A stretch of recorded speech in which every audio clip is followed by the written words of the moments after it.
Welcome to the Athletics and Equestrian Summer Camp Info session at the University of Kentucky, offered by the Office of Work Life and Benefits. This is an opportunity for us to share some information with our UK working parents about the ins and outs and just some basic tips on summer camps. So here's what we're going to cover in this session. We're going to talk about some summer camp basics. We're going to also talk about things to consider or acknowledge when you're trying to select a summer camp. We're going to also talk about what camps wish parents knew, and then some parent-to-parent tips, some tips from parents that have already sent their children to camps and things that they've learned. And then we're going to talk about the benefits of sending your child to a summer camp. Let's start with the basics. I always like to start with the basics because I know that we have parents that are on different places in their parenting journey. We may have some parents that are just beginning the whole summer camps world and they're trying to figure out what are the different types of summer camps and how do I figure that out? And so I like to start with the basics.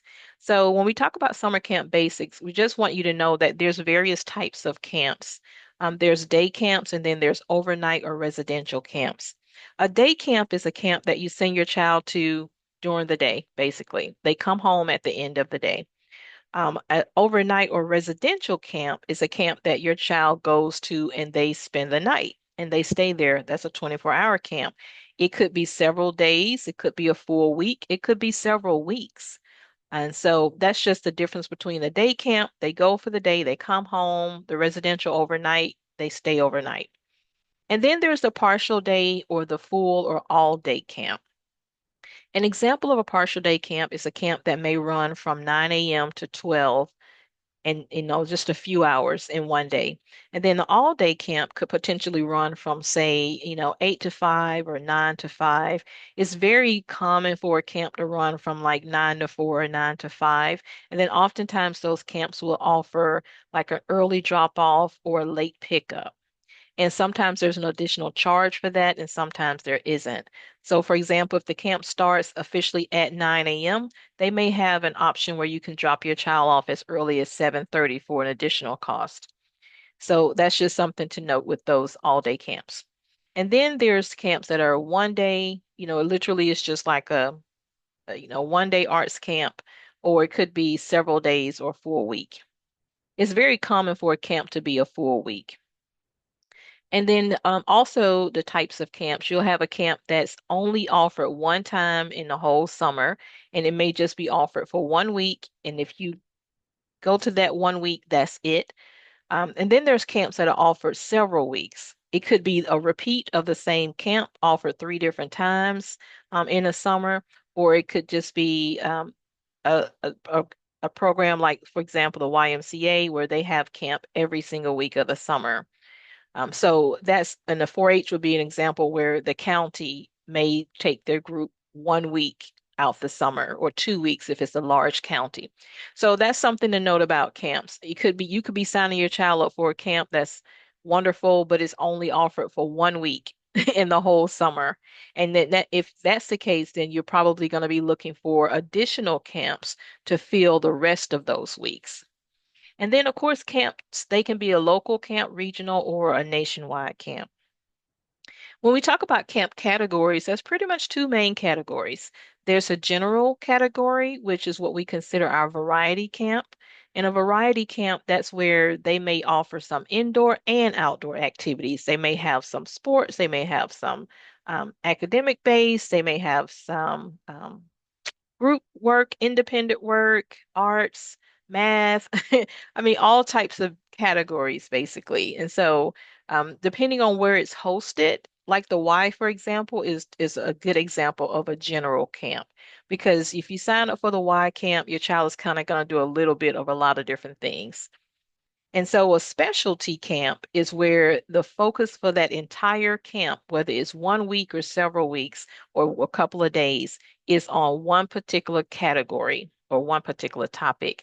So it could be arts, a creative, it could be academic, adventure, athletics. So if it's a soccer camp or football camp or tennis camp or swimming camp, Or if it's a writing camp or a science camp or STEM camp or a chemistry camp. So those are all like specialties, and that is all they're covering generally. Oftentimes you'll find even with those camps, they'll have a few general stuff kind of tucked in there just to break it up a bit. But their focus 70% of the time is going to be a particular topic or category, or like a religious or service camp or special needs camp or military camp. So again, they all have their focus, and it's super important to understand if your child is going to a general type camp or a specialty camp, because that's going to help you to understand how much time are they going to spend doing a particular topic or category. And it doesn't hurt to ask about the agenda as well. So here's some things to consider before choosing a camp. Lots of things to consider, and you as the parent and or your partner, if you have someone is working with you, you guys really have to pause and think about these things when you're thinking about selecting a camp. For one, there's some things from the child's perspective, the parent's perspective. So from the child's perspective, let's start there. Here's some things to think about. What are your child's interests? What's their personality, ability, skills, special needs, their maturity level? Maturity level is interesting because your child might be 8 years old, but they kind of really mature and they either remind you of a 10-year-old, or they could be 8 and they remind you of a 6-year-old. And sometimes that makes a difference when you're sending them to camp or if you're determining if they're even ready to go to camp. Or you may want to try out a half day camp first if you're trying to figure out how they're going to do at camp. Maybe a half day camp is a good place to start. And so this is just something to think about when you're trying to consider a camp. What are my child's interests? For example, if your child is very active and they like to run around and really be busy, like a general camp or a sports camp or athletic type camp might be great for them, or some type of camp where they're moving a lot may be great for them. If your child is more reserved and they rather be somewhere sitting kind of quietly and reflective and they don't really like to run around a whole lot, sending them to a camp where 80% of the time that's what they're doing, they're outside, they're doing this, they're doing that. The child might like it in the end, but it's just something to consider. Like maybe there may have been some other camp that is a better fit for them, and sometimes you may simply want them to broaden their horizon. And so you're like, this is a camp for you. So that's just something to think about. Also, other things from the child's perspective, consider some possible like pitfalls, things that, for example, if your child is really has challenges with transitions, if your child really is extremely shy. We had one parent on a previous workshop this week that was saying that their child refuses to go to camp, and they were trying to figure out how to get them to go. And the speakers gave some great advice. One advice they said was maybe if they can go with a buddy, and that's also on one of our slides later. And then, I was also thinking about that. If you know your child has some mental health concerns, if they got a lot of anxiety, a lot of stress, maybe take them to a counselor or something to see if they can get some strategies of how to deal with that, like zones or regulations, things like that. That might be something to help them prior to them going to camp. So when they are in those stressful situations at camp, they already have some of those strategies like breathe or count to 10 or whatever strategies they give them. And then challenge also could be just the distance of the camp. If the camp is, it takes you 30 minutes to drive the child every morning to that camp, it still may be excellent opportunity. You still may want to take them, but you also just want to consider your schedule for the day and how you're going to adjust it to make that happen. Other things when it comes to things to consider from the child's perspective, is this practical, realistic fit for your child and activities they like to do, don't like to do? And then you want to think about your child's ability to deal with stress, transitions, follow directions, follow a schedule. And also from the parent's perspective, what are some things you should be considering? You should consider, are you ready to send your child to camp? Or are you ready to send your child to a day camp versus an overnight camp, or a local camp versus a camp on the other side of the state? Are you ready for that? I have a son who's in high school. I'm getting ready to send him to culinary arts camp this summer. And I can specifically remember a few years back thinking, nope, Not gonna, because it's the overnight residential camp for a whole week. It's a wonderful opportunity now for him going into his junior year next year, but I wouldn't have wanted to send him 2 years ago. And so that's just me knowing my child and saying, nope, not gonna say, not quite ready yet. But now he's eager, he's excited, and he's ready to go. So as a parent, sometimes you may see a camp and you may go, okay, this camp is wonderful, but my child is not quite ready to go, maybe next year. And that's perfectly fine. Other things you want to think about from the parent's perspective is motivations. What's motivating you to send the child? And honestly, most parents simply say, I need summer childcare. And there is absolutely nothing wrong with that. Because to be honest, oftentimes that's the case. You need something affordable, you need summer childcare. You have a second-year-old, I mean, a second grader, and you can't leave them home by themselves, so you have to have them someplace. Sometimes there's ESP camps at your child's school if they have ESP at their school, after school program. Sometimes they have like a summer camp option and that works out great for parents, and sometimes that tends to be more affordable. So, I'm just throwing that out. Sometimes the parent motivation is I need to be able to afford it and I need a childcare. And then sometimes just your own personal preferences based on your interests or what you want your child to learn. Maybe you want them to be a better swimmer, so you send them to swim camp, as an example. Or you want them to be a better writer, so you send them to a writing camp, even if it's just a couple of days. So that's just something to think about. And then some camp details. This is really important. When it comes to things to consider before choosing a camp, it is extremely important that you do your research. Do your homework. Learn as much as you can about the camp. Oftentimes, if you would just visit their website or if they have a brochure or a pamphlet or something like that and you just read it, if you know other parents that have sent their child there, ask them about the camp. What did they think? Did their child like it? What was the pros and cons? Those kinds of things. That can be really a good part of your research as well. So part of the research is you want to know what is the schedule? What's their schedule for the day? Sometimes it's really practical things like that. Like, what's the schedule? What time do I drop them off? What time do I pick them up? What's the absolute latest time I can pick them up? Can they miss a day? Is this camp flexible? That's a thing that you really want to ask. So, for example, if you sign them up and they need to miss Tuesday because they have some appointments or you got a family activity or something, you want to ask the question like, can they miss a day or do I get a discount if they don't come that day, for that day? Or, for example, let's just say you want to drop them off a little late a particular day. Is it okay to drop them off late? What does that mean? Does that mean they have to be there by 10 a.m.? They have to be there by a certain time? And it could depend on the particular day you're dropping them off late because their activities may vary from day to day.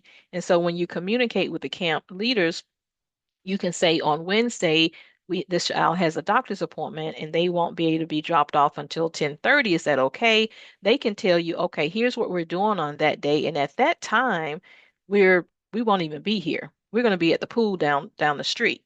you know, so drop your child off there or whatever the case may be. So it's good to just kind of do your research, know the schedule, know what kind of activities they're going to be doing, indoor, outdoor. If your child has any health concerns, usually all of that is covered through the application. Like if they have asthma, if they need an inhaler, if they have allergies or food allergies or outdoor allergies, any of that. Usually all of that is collected when you submit the application or registration for that camp. But if for some reason you notice that's not listed, you want to make sure you share that information with them. And then always ask about the recommended ages for a camp. I say that because a camp may be, let's just say this camp is for first grade through fifth grade, and you may want to ask based on activities and so forth, what grades tend to thrive at this camp? Because you may say, I'm taking my 6-year-old there, but here's the kind of activities they're going to be doing, and that may be awesome or not, depending on your child and their skill level and their interests and all of that. So it's just good to ask those questions. And so, again, thinking about doing your research, what type of activities and skills are needed to participate. Most of the times, the camps are going to say, kind of come as you are. You don't need many skills or you don't need any skills, but it depends on the camp. If it's a specialty camp, sometimes the specialty camps do want your child to have had certain types of skills or experiences, but most of the time they can accommodate them. But that's just something to ask about. And also doing your research, you want to know, how do they communicate with you? Is this camp going to be sending emails every day? Here's what you need to know. Do they have a social media platform they want you to join? Or do they have a text alert type system? An app you can join and see announcements every day? Like, how do they communicate? Also, who can you call at the camp if something was to happen? Like, if you even had a question about something, or if your child was sick and they couldn't make it that day, like, who do you call to tell that? And again, that's something they should cover with you, but if they don't, you want to ask that question, like, give me the phone number of somebody I can call, because they will have all of your information, but sometimes you may not think to ask them for their information. So that's something to think about. What's going to be required of your child, the staff and camp ratio, back to that flexibility, super important to know that. And then the discounts, if they offer any type of discounts, a UK discount, military, sibling, income-based, it's okay to ask about the discounts. Also, if they're offering a discount and you're like, that is not enough for me, I need a steeper discount, it's okay to ask. You never know if they may have an option to do that, but it may not be something they're advertising. So, if they're saying you can get a 10% discount and you're like, whoa, that still makes this too much for me. Is there any other option for a discount? Just ask. You never know. And then if they're going to be transporting your child, you want to know that. So here's some things that on my next slide, I'm just going to be talking a little bit about what camps wish parents knew. And I'm going to kick us off with this little phrase, this quote here. Camp is where I learned about me, facing fears, trying new things, pushing my boundaries, and accepting myself. I really like that little quote. I really like that quote, and what camps wish parents knew. And I can tell you from our workshops earlier in the week, some of the things that were shared from our representatives, they said that they wish parents knew that they're going to take care of your child. Like your child is in good hands. Like you can rest when you drop them off. It's okay. Don't worry about them. Don't stress about them. That was one thing that they mentioned. They wish parents knew that. So here's some other things that camps wish parents knew. And I'm gonna just kind of read these through for us. How do you select a camp? What should you look for in a camp in camp activities? You should prioritize what works in your schedule and your partner's schedule. So prioritize what works for you. Look for activities that your children don't always get exposed to at school. That's a pretty good one. Don't always pick your child's favorite. Think about helping to expand their knowledge and opportunities. So, like back to, it's good to know their interests, but again, you may be like, I really want them to be a strong swimmer, so I'm going to put them in something where they have to swim. Like they know how to swim, but I don't think they're as strong as I want them to be. So you're thinking about, how do I expand? Maybe back to the writing example. You're like, I really need them to work on their writing skills or their spelling or whatever it is. Then you may put them in an activity that in a camp that has those types of activities. And then parents should consider their child's interests and not their own. So that's just one of those kind of, you love tennis and you want your child to love tennis and they don't want to do tennis. So that's just an example. What do you wish parents knew before they sent their child to your camp or activity? Your children will be okay without you, even though it might be a really new experience or they are shy or nervous. We do everything we can to ensure a smooth transition. And the next point says we will absolutely call or text if there's a challenge that is overwhelming. So they're saying we got them, even if they have a little bit of a meltdown or if they, having trouble with transitions or whatever, they are trained to try to work with your child and help your child. And one way to think about it is kind of like the teachers. When you send your child to school, they have little challenges in the day sometimes. Something happens, goes wrong. Sometimes the teacher may have to redirect, but the teacher manages that. And the only time they're going to call you if they think okay, I really need to bring the parent in now because we've tried things and it's not working. So they usually try to let the parents work and focus on that, and they try to manage the child at school. So that's one way to think about the camps as well. Like they are really going to try to manage whatever comes up. Now, when you pick your child up, they may let you know, today we had an incident. Here's what happened. And they may give you some, can you please talk to your child about, not taking things that don't belong to them. And you're like, oh, absolutely. But they're not really going to try to call you during the day, because they know you're trying to focus on what you're doing. They expect children to be polite and treat others well. And then they want the child to be interested in a topic that's being covered. Here's another question. What do you need from children attending your camp? What do you need from them?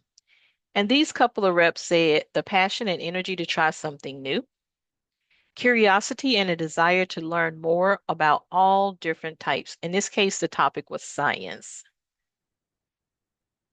So curiosity. And then any other advice. And I like this one. It says prep your child for the transition. There's various ways that you can prep your child for the transition. And especially if you know that your child is reluctant or nervous or fearful about going to this camp, you can see if there's a way for you to take them early and just do a tour. It doesn't have to be a long visit. Like if they have a site someplace and you can go do an early tour, or if they have a website that you can walk through with your child and show pictures, here's some children doing this, here's some children doing that, or show them the schedule in advance, here's your schedule for the day. Like anything you can do to help them with the transition. So just kind of think about that. And then other advice, maybe evaluate the facility, the schedule, the leaders of the camp. Is it a nice, safe, clean facility? Are the camp leaders qualified? Is there a good variety of activities throughout the day? Now, these are all tips that came from various camp leaders. Here's some parent to parent tips. These are nice as well. These are parents that have sent their children to camps before, and they're just like, if I had to give advice to another parent, here's some advice. Ask your child if they want to go to camp. Like, do you even want to attend the camp? Yes, no. And I understand also completely that sometimes it's simply a childcare matter. Like they have to go someplace. And so they have to go to camp. But if possible, when possible, maybe ask about the type of camp they may want to go to and try to look for those types of camps in those categories, or just based on what you know about your child, look for certain types of camps for them to attend, if possible. Also, don't send them just because their siblings attended the camp. Sometimes that can work for you and sometimes not. Of course, a lot of camps offer some type of sibling discount. So sometimes that's helpful to parents in terms of saving with the funds. But sometimes the sibling may have loved, a particular camp, and the other child is like, I hate that camp. So that's pretty much the point they're making here. They're not saying they can't absolutely go to the same camp. They're just saying, kind of think about your child. If you're basing it strictly on, well, their sister went and liked it, the son may not like it. So just kind of keep that in mind. Consider how they get along with others. Consider your child's interest, personality, maturity level, and mental health. Look for, ask about discounts. Can your child attend with a sibling or friend to help with the transition? That was also advice that one of the camps reps gave us a couple of days ago, like in terms of helping your child that's nervous and not sure they want to go. If there's a buddy or a friend that you can get with their parent and you can make sure that they go to the same camp or at least the same week, sometimes that can help. And then you'll find that once you start sending your child to different camps and they get used to that camp, a lot of times they start to look forward to it every summer. If they go to the Y, for example, or Parks and Rec, a particular camp, once they get familiar with it, oftentimes they're like, oh, yeah, they're excited to go. Consider touring the campsite in advance to help with transitions. Use the time when they're at camp for yourself, to focus on your work that you have to get done or any special projects you might want to get done. And so that's just something, just a kind of a parent tip. If you are missing your child, remember they will return soon. I thought that was kind of funny. Because back to that parent, are you ready to send your child? And another point that was made earlier was one of the reps said that they find that sometimes it's the parents that are way more nervous to send their child to camp than the children. And so they said, parents, we're gonna take care of them. They're gonna be fine. But sometimes it's the parents that's more nervous. And as a parent, you have to be able to kind of monitor that for yourself because you can unintentionally pass that nervousness and that fear off to your child and not realize it. And so even if you're a little nervous about it, you may want to just watch what you say and how you act because the child, they're going to feed off of that potentially. So be mindful of that. If you like the camp, sign up for their social media, mailings, or email list. That's just good advice anytime. If you like anything, we always sign up or we join their social media pages. It's the same thing with camps. If you find a camp that you like or you just want to know more about them, oftentimes they have some sort of listserv, a mailing list, or something that you can join and you can stay on top of it. And oftentimes that's a good thing to do also because you're the first person to learn about their various activities, when the camp dates are going to be live for registration, and those kinds of things. So get on those mailing lists. They will pay off in the end. As we wrap up talking about some final benefits, wait, let me go back for a sec. Yeah.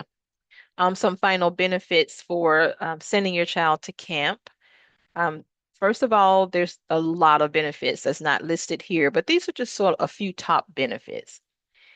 Campers obtain this life skills or confidence needed to be successful adults. So some of the skills that you learn in camp sometimes they complement or even supplement things that they're learning in school on a regular basis. Also, because of the structure being different, because of, the diversity oftentimes of the campers, the activities are different. Sometimes you find that your child just builds amazing confidence because they get to do some things that they don't get to do in a regular day. So and oftentimes to the parent, you might see that. Independence even. It promotes independence. Also, you're educating the whole child. They're oftentimes doing physical activity, they're doing social, emotional things because they're engaging with others, maybe some academic in there, and just you're educating the whole child.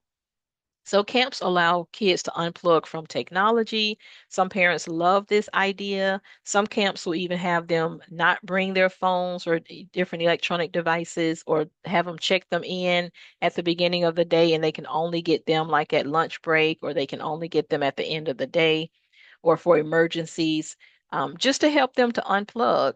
And so, to engage, to be present for that camp and in those activities. And a lot of times camps will tell parents, please don't call your children throughout the day, because that's a distraction. We want them to really be engaged and really be here. So that's something to note also from the parent perspective. At camp, there's plenty of time to play, which helps children with social and emotional development, physical and well-being as well. Children can reinvent themselves at camp. So if your child wanted to build certain skills or they wanted to work on getting to know people or interacting or engaging with others, or maybe it's a particular specialty camp and they really wanted to become a better writer or whatever, they can kind of it can help them to build some confidence to, if that's something they're going for, reinvent themselves a little bit. And then, of course, back to that promoting independence. Do you guys have any questions for me? We're at the end of our presentation. Anything comes to mind that you would like to ask about camps and preparation?